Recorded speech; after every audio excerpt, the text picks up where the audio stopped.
এটা নিয়ে নিশ্চয়ই। আজ স্বর্গীয় কানুচন্দ্র দাস মহাশয়ের স্মৃতিতে ক্রিকেট টুর্নামেন্ট শুরু হয়েছে।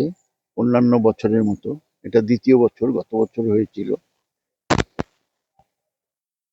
আমরা এই আয়োজনের জন্য যারা আয়োজক তাদেরকে আমরা ধন্যবাদ জানাচ্ছি যে অন্তত ছেলেদের কিছু কিছু ক্ষেত্রে যে মাঠমুখী করার একটা মানসিকতা।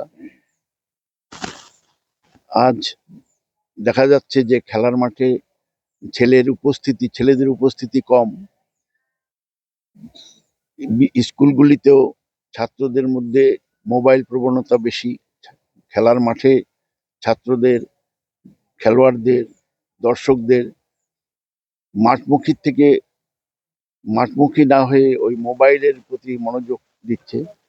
আমি যুব সমাজকে, ছাত্রদেরকে, ছেলেদেরকে অনুরোধ করব, তোমরা খেলার মাঠের দিকে নজর দাও, নিজের শরীর গঠনের দিকে নজর দাও, শৃঙ্খলা বোধের দিকে নজর দাও।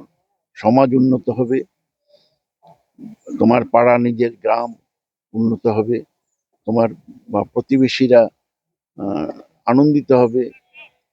সেই দিক থেকে খেয়াল করে তোমরা মাঠমুখী হবে এই আশা করি। আমি আয়োজকদের বলবো যে এই খেলা যেন প্রতি বছর চালিয়ে যায়।